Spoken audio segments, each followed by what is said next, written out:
Go for it. That's the hardest question. I'll sit right there. That's great. Well, let me introduce myself, David Clark. I currently live down in Washington County. We've been there about 25 years. I grew up, my family's from a little farming community about 5 miles west of Spanish Fort called Benjamin. And my introduction to this side of the state really has been through my family. We used to run sheep. We used to come out to Jericho or trail them in off the West Desert and shear them down here a few miles away. I married my high school sweetheart. We just celebrated our 40th wedding anniversary. 4 children, 10 grandchildren. And for those of you that aren't grandparents yet, you're going to hear all of us tell you how great it is. They did not oversell it. And it's a great, great experience. I've been in the state legislature for the past 11 years. The opportunity of being vice chairman of the Executive Appropriations, the Budgetary Committee, a majority leader and speaker.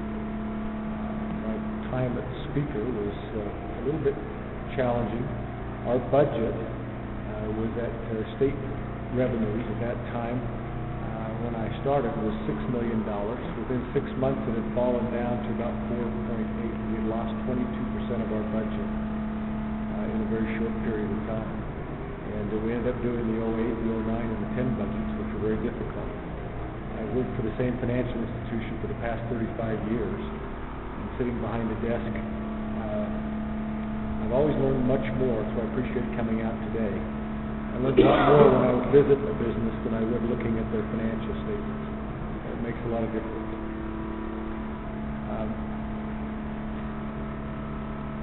We have some unique challenges. The state has, I think, stood up. We've balanced our budget. We have done so without incurring borrowing money to help get us through. We have saved money for the rainy day fund, which is not fully expended yet, even though we've gone through these pretty tough times. And we have a structural balance in our budget, meaning we don't have ongoing, out of a large budget that we have, we are down to just $50 million. I think it's about 0.15 of our budget that is not matched ongoing expenses with ongoing revenue. I think that's very important to understand what we've done historically going through some very tough times. I'm here to ask for your help in trying to see if we can bring some of that financial wherewithal back to Washington, D.C. A balanced budget, live within your means. It seems like pretty common sense for those of us that sit around the kitchen table and manage our own finances. I see it a lot of times. I call it the yellow pad approach. We just sit around your kitchen table and you try and figure out your own household finances. I've done that with a lot of families in Utah in my banking career. I've done it with a lot of companies. Find you've got expenses and revenues, you've got a gap. You've got a time in which you've got to balance that period out. You either got to grow your revenues or you're going to have to shrink your expenses. Right now, Washington, D.C., take a guess at what you anticipate their budget has grown in the last 4 years.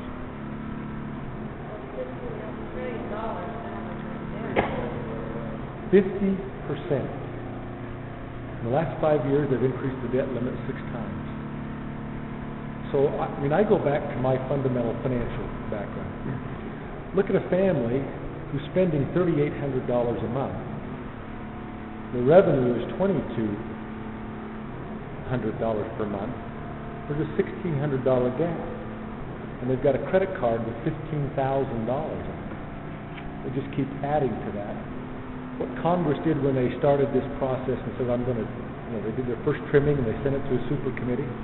That's the equivalent of we'll cut our budget by $38.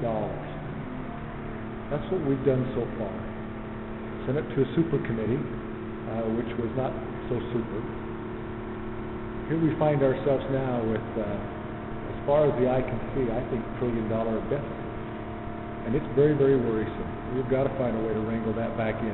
I'm hoping that somebody who's had that experience in the state of Utah, who knows how to balance a budget without going and borrowing at the borrowing desk, and has had the opportunity, I'll call it opportunity, to make those gut-wrenching decisions that you have to make. We've learned how to do that in the state of Utah. And I'm not going back to Washington to forget about Utah. I'm asking to go back to Washington to teach them about what Utah has done. Debt, deficit, and distrust, I think, are the only surpluses that we're seeing coming out of Washington right now, and we can and we need to do better.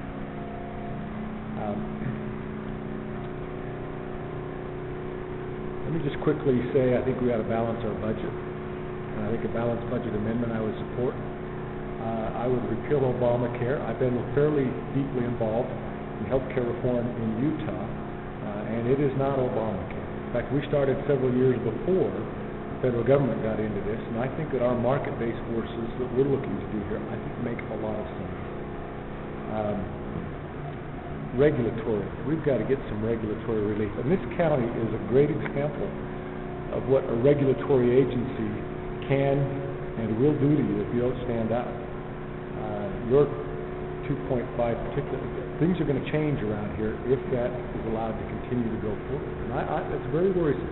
Not that we don't want clean air and clean water. In fact, over the last 30 years, all across the state, it has generally improved, other than a few days for those unusual inversions and the weather and our geography play into it. But our water is much cleaner, and our air generally is much, much cleaner. And you're being thrown over the mountain into the Salt Lake Valley on that 2.5 issue. And it's something that you need to have. I want you to know, I would be very interested in trying to rein in what I think has become kind of a rogue agency in the EPA. Can you speak louder on that? I'd be very interested in trying to rein in what I think has become a very rogue agency in the EPA. Yeah. I mean, it is truly worrisome, the impact that they are going to have on our economy. And it's frightening. It is frightening.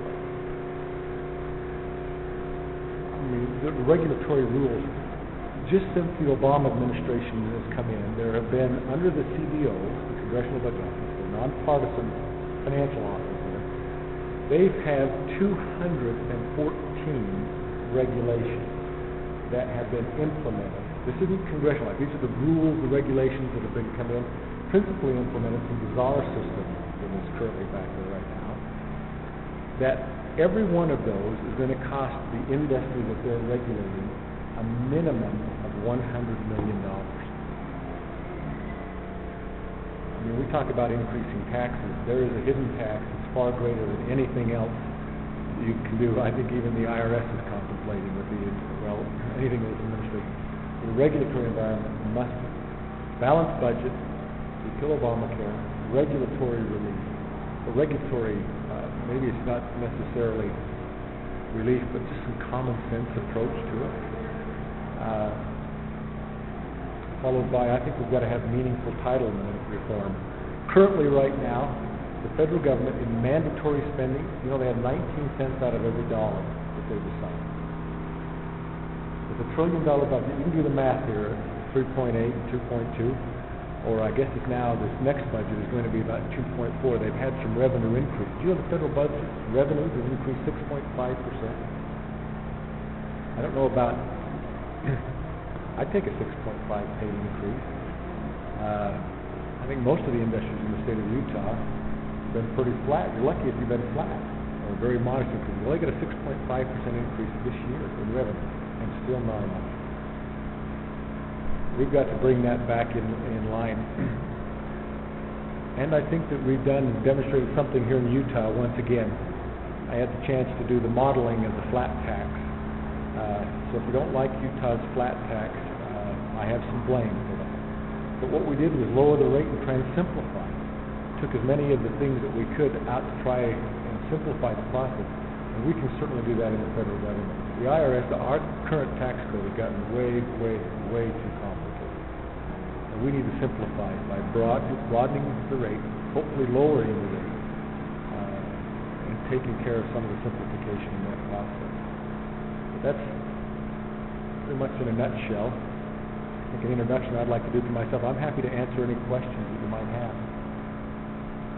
What are your thoughts about earmarks?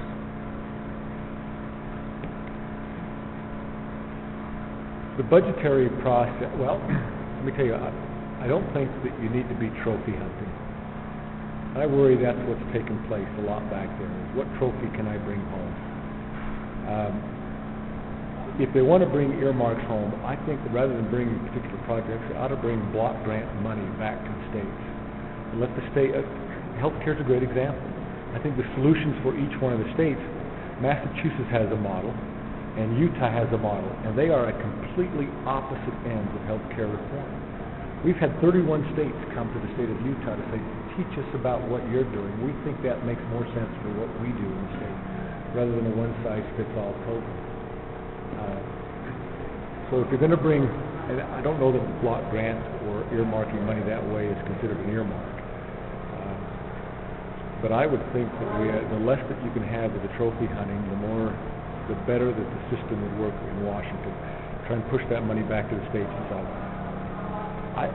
I'm not sure that Washington, D.C. has the best knowledge of which road is the best road for Utah's gasoline tax. It goes back to Washington, D.C., and they take a handling fee of about 30% and then ship it back here and tell us they're doing great and build us a road out of our money.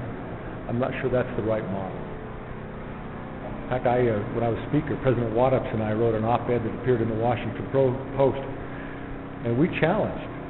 Because Utah's a small state by fiscally and wise. We have things that are run fairly well. We would like you to give us, and we will run for the state an experiment. Give us the Medicaid program. Relieve us of this regulatory burden. Give us, block grant that money back. Tell us what you expect, and we think that we can do this more efficiently and better than what the program you've designed right now. We ask for that in transportation and in education. All three of those. We'd like to say those are things that we think the state is equipped to do much, much better without the handling fee that you get to keep and then the guidelines that you get to tell us. Long answer, so. We've had Sean and I serve on the city council here in Tooele, and this is our commercial park right outside these doors, and we actually had a $1.5 million matching grant from the federal government that Senator Bennett had sponsored, and then with his demise and then everybody becoming born again, Bishop and Hatch voted against it. We lost it, which caused us to lose some industry that we were banking on for jobs and the revenue that comes with that to complete the infrastructure of this industrial park, which is all former Army base. And so part of our opinion is that with everybody jumping on the flavor of the month, no earmarks at all under any circumstances thing, the pendulum swung too far. Whereas some earmarks are not just to glorify the representative that gets them, i.e. everything that happens in West Virginia is named after Senator Byrd, okay, but that they are things that actually will promote business, promote growth, and help the economies of these smaller communities really thrive and overcome the difficulties that are imposed upon us by our geography. The cleanups that we've had to go through as we deal with disposing of the nation's garbage, which is what Tooele County has been relegated to. And so as I spoke with the mayor today, and we talked about how we want to know whether or not you were in favor of some sort of a modifying of that rigidity that they've now gone to, because there is some benefit, maybe under a different structuring, a different set of guidelines, whatever. We were just curious. If there was a way to model this so that we could, I don't know that it goes through the state, which is another bureaucracy in and of itself. Sure. But if there's a way to not, if we can block grant part of that money and have that decision process made here locally, rather than having Washington, D.C. do it, I just think in the long run that's the right model to try and. It might be nice to have each congressional representative in the federal budget is given X number of dollars for his district, his or her district, that he can take back and use at his discretion for those, obviously not hundreds of millions of dollars, but enough money to make a difference in certain areas. It's a very interesting model. I think you'll find those that have been back there 20 years will probably like to say we'll rank it on seniority. Of course. Let me introduce one quick second. This is Greg Hartley. He's my campaign manager. Hello. Sorry, I'm giving you bad directions. Well, Greg, just so you know, I actually called and got directions, and they were very good. Question? Yes, I have a question. In as much as, what are your thoughts in regards to education? In as much as, it is still now administratively top-heavy. Actually, when it comes down to the student in the classroom, there's, of the allocated money per school, there's approximately $2.50 per student for the entire year in a classroom. The rest all either goes to administration of buildings or out of the teacher's pocket. The child gets $2.50 per year by the time it gets to the classroom. And I'm just wondering. Well, I'm familiar with the state portion. Let me put my congressional hat on for a second. I'll go back and say I think they ought to get out of the education business. I don't think they have any right. The last 3 or 4 decades that they've been involved in this bureaucratic, more cost. The eating comes on how you will, but the money never comes. It's been a mess. Put my legislative hat on here. Compared to other states, Utah is actually very, very efficient administratively. Because of parents that volunteer. That's where. Well, that's true. That's true. We have a great state. We have a great state. Our outcomes for what we invest in education in the global dollar, we get a terrific rate of return, and it's all hands on deck. It's family, the educator from the classroom. And my mother was the first female principal in Eagle School. I grew up with an education background in my parents, so I'm anything but an educator. Well, can I just say, I really strongly feel that before a legislator can be allowed to become a legislator, he needs to spend at least 1 month in the classroom by himself as a teacher before he starts legislating law. I've gone every year. I have my oldest daughter is in her 13th year of teaching kindergarten at the Title I highest percentage free lunch school in Washington County. Highest English, the second language. And she's a great lobby for the education community. I willfully go, but first time she drugged me in. I've been to that school. I've watched. I've tried to understand the program, see what technology is doing to help these students, and it's important. I've learned a lot from a caring daughter. But the administrative costs here, as I mentioned, Utah is actually fairly efficient. Now, I will agree with you. Maybe that makes us only the cream of the crop from around the country. Maybe we're all too top-heavy on this process.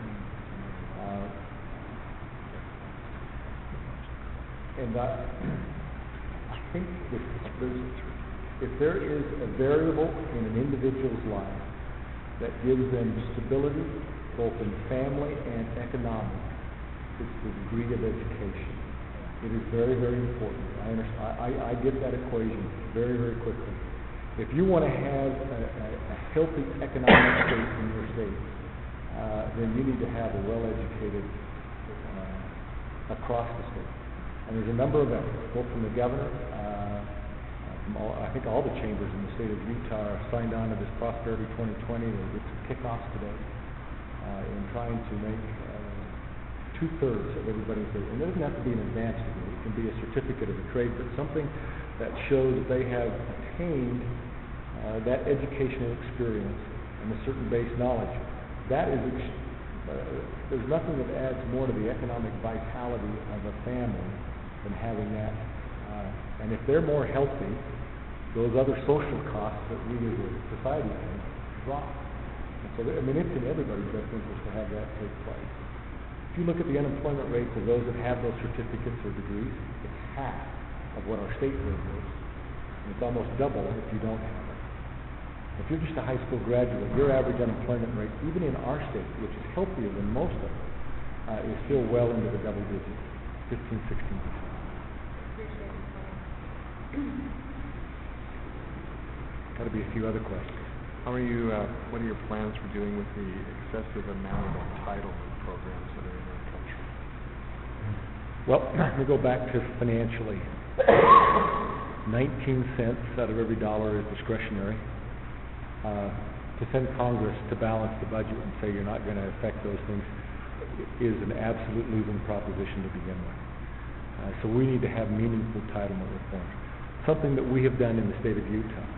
I don't know if anybody here are state employees, but we've found out what we thought were well-intentioned, had layered and layered and layered and layered to the point where, quite frankly, we could not afford. I could not fulfill the promise 10, 15, 20 years down the road of what we had made today financially without having huge, huge tax implications, tax increases. So we reformed retirement. We have a new plan in the state of Utah. We're honoring anybody that's on the old system. That's their system for the next 30 years. But we have a new retirement system. We have our post-employment benefits have changed. We've gone through and done the hard questions here in the state of Utah. We're not immune from the problems that face other states or our country. But what is unusual is that we step up to the plate and try to change them before they become. California's kind of easy to pick on right now, but I call it the California model. I mean, the house is 2/3 burnt down, and they start thinking about maybe we ought to get fire insurance. It's a crisis. That's the one thing I'm very proud of, and there's a reason why Utah has the mantle of the best managed state in the nation, best place to do business, best place to raise family, all of these things. We have a lot of the other problems that surround. We're blessed with a lot of good things too, parents. But we don't wait for those to reach that crisis stage. So, getting back to your question about entitlement, there is going to have to be a change, and you're going to have to address those. And those are going to be very gut-wrenching questions politically. And if you're not, and I'm very upfront right now, so we've done this in the state of Utah. I've sat in the chair of speaker when those gut-wrenching questions had to be answered, and you had to make those decisions. And I can promise you right now that I'll have a spine when I get back to Washington to do the same thing. You're willing to pull out the knife. You can't balance this budget on 19 cents. Anybody here thinks that our trajectory is sustainable? I mean, what drove me into the legislature, I'm not a single issue. We have a fair amount of those at the legislatures that, I ran for that one issue, whatever it was, and it's pretty easy to find who they are and what the one issue is. But, I ran, quite frankly, to see what kind of legacy I could leave for our grandchildren. 20/20 vision is always in the rearview mirror. And when my 8-year-old granddaughter is 30 or 28, 20 years down the road from now, the things that we have done are going to make a profound difference in the state of Utah on what her opportunities are going to be. Are they going to be better? Are they going to be the same? Are they going to be less? If I were to ask everybody here, how was your economic life better than your parents or your grandparents? I mean, we were left a better story for our lives because of what they had done. And if I were to ask, do you think that's going to happen to your children or grandchildren? I have a real question. I'm not sure the legacy that we're leaving them. That's what engaged me in the legislature, trying to say, all right, I've tried to be a problem solver, find solutions, and look for answers, make the tough decisions. My good wife reminds me that this particular position I've been in has been all self-inflicted. So if you're not interested in making those tough decisions, you know where the door is. Otherwise, step up and fulfill. I mean, when I cast my ballot for people I elect, I expect them to come to be problem solvers. I mean, isn't that what... I certainly think in your role in the city council, the folks expect, if we got a problem, we elected you to find the solution. And that's exactly what they're looking for, not to kick the can down the road again. So a lot of philosophy there when it comes to entitlement. 55.9 cents out of every dollar right now collected goes into that wealth transfer and entitlement program.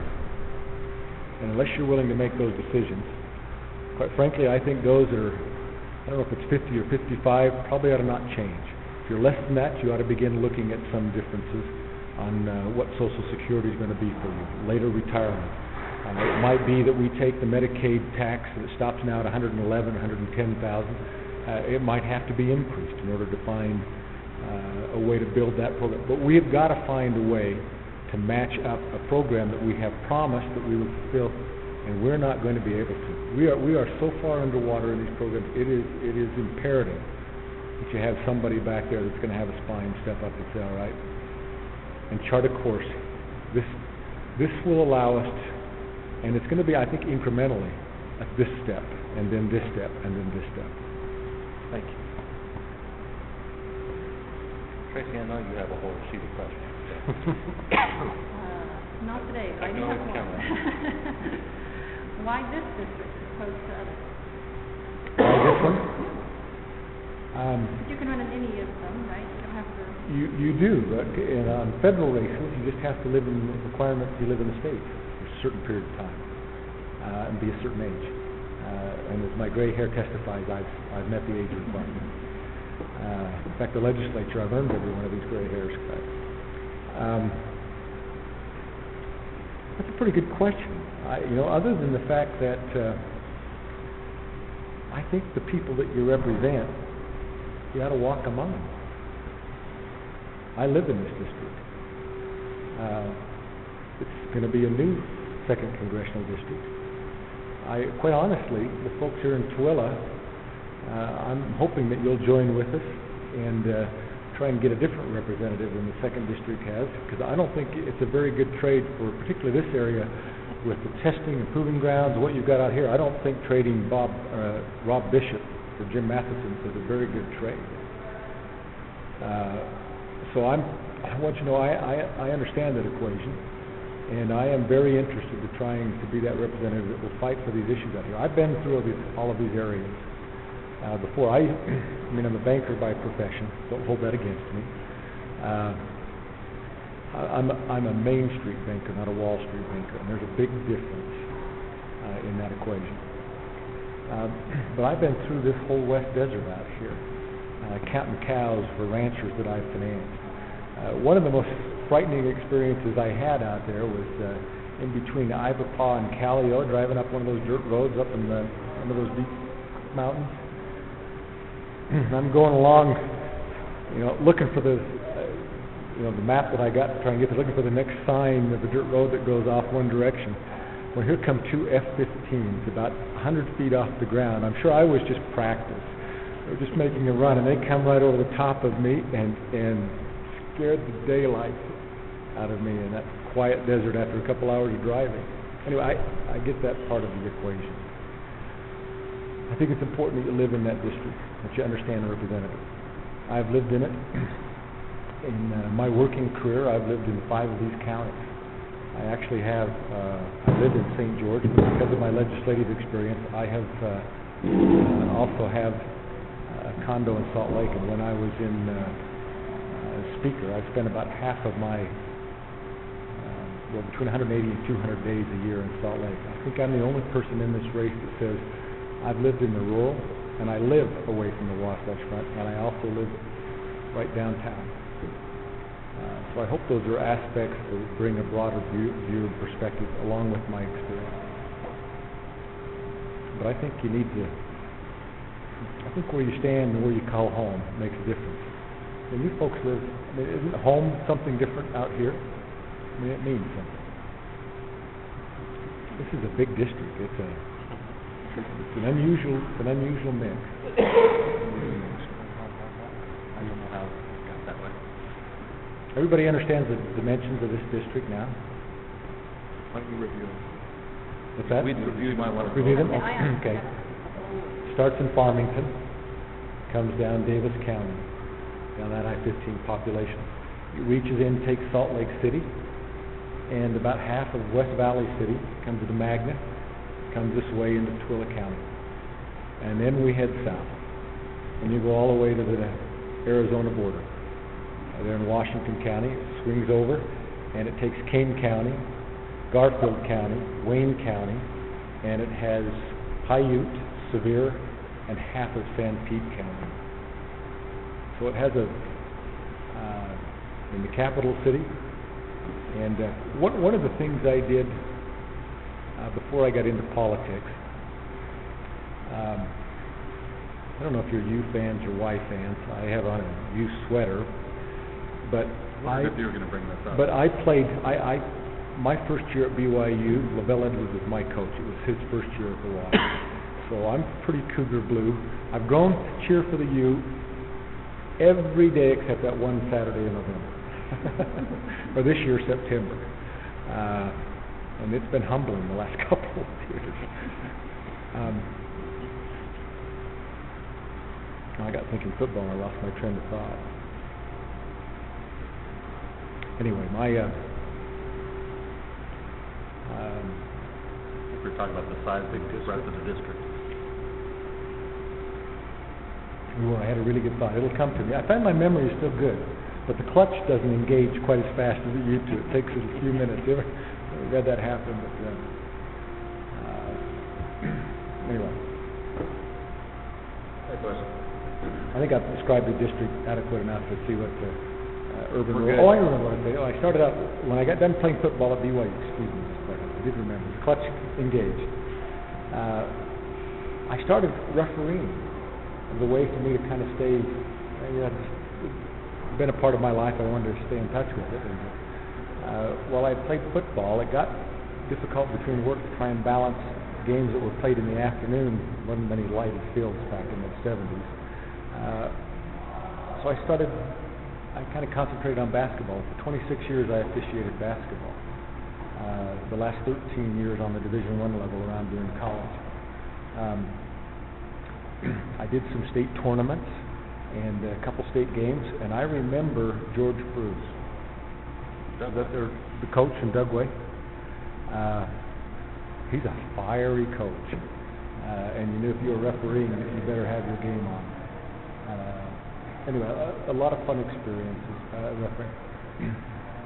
This district, I think I learned more about the communities going around, going to those gyms. I mean, you go to Orderville, watch the Valley High Buffalo play on a Friday or a Saturday night, and literally, the only light on in town is the one at the gym.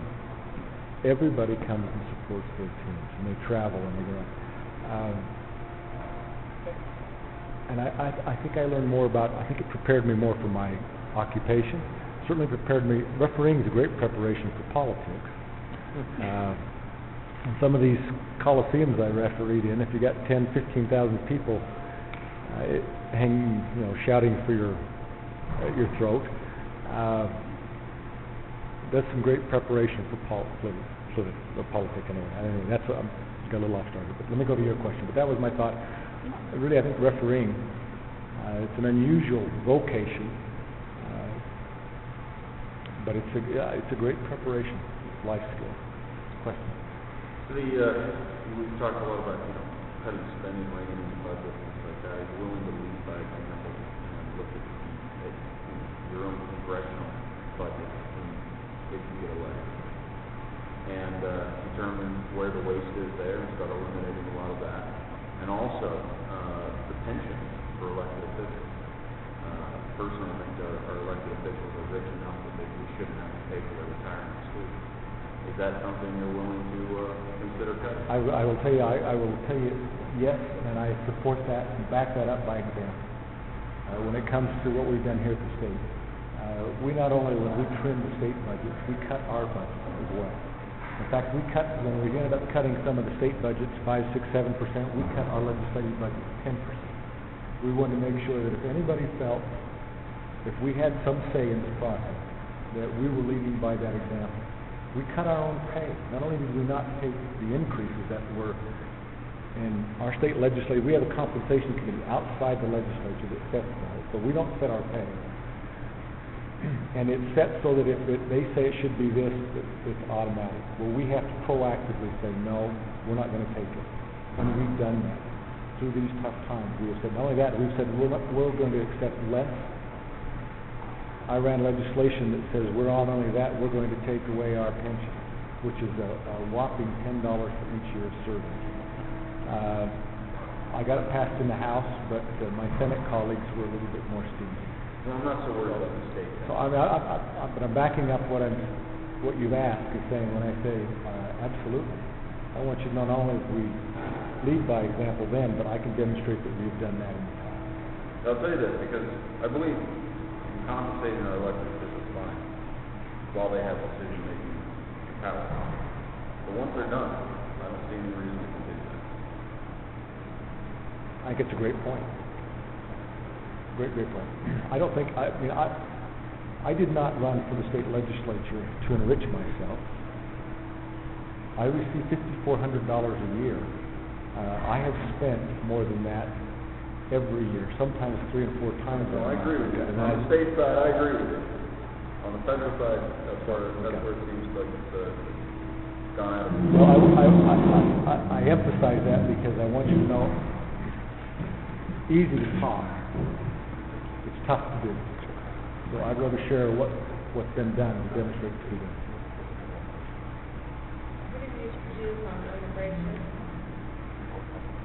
Okay, that's the one where you always go, okay. That's a very controversial issue. I did not support HB 116. I did vote for 497. And I did vote for the other 2 bills, which were more outreach and trying to facilitate legal immigration in the state of Utah, working with some other Mexican states, particularly for the agricultural community. I'll talk long and hard about it, but that probably demonstrates where my feelings are the most. I think HB 116 has value if it will engage the federal government to do what they should do. I think everyone understands and agrees that it is a federal issue. They have been just dreadful at doing anything. While I was speaker, we passed the E-Verify system. Every employer with 15 or more is supposed to E-Verify their employees. That's the state law now. So if we put in place the things that we think are incremental and move in the right direction, but the ultimate solution has got to be from the federal government's opinion. It's very interesting to hear what's going on the federal level with the GOP candidates and their conversations about it. I'm not more specifically, but those are the answers. E-Verify works. If we have candidates for our department that is fabulous, great free, everything, we did the E-Verify, she asked, she decided to not come back. That's what. Interesting. Yeah. I mean, it's really a testament of truth, isn't it? And I don't know how you get past that and fill out the I-9 form. Anyway, you see where that leads down that sort of path. Good question. Yeah, we had a discussion about entitlement program. Now, by way of this, makes a little bit of a story to get to my point. I had a young lady that worked for me that went to New Orleans when Hurricane Katrina was just before there, and she was supposed to study with jazz pianist teacher. So she stayed there after the hurricane, and she said, well, I'm going to do some humanitarian work. After a month, she came home and showed disillusioned to the fact that wherever she went, she would go there to help, and people sitting on the floor, are you here to bring my check? Are you here to clean my house? Are you here to do this? Are you here to do that? What I find maybe on an individual level is so many want federal government, or they want somebody to pay my way through life, rather than work. And I guess maybe what your feelings are, because I sense this generation that's coming on board is one that, well, just like what the discussion, they want the federal government to solve all your problems without having to really pay your dues, if you will. Put your time in. I mean, what are your feelings? Well, I think I have a real worry on the issue that you just talked about. I'm not worried about Utah. I mean, you see what happened in Davis County, and volunteers come to help. I look at Washington County a few years ago when we had those floods, and we lost 28 homes. The community.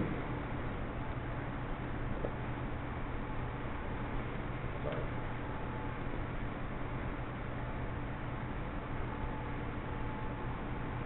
were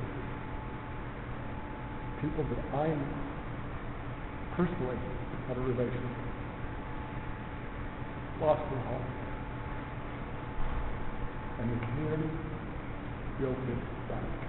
Not one drop of government money in any one of those homes.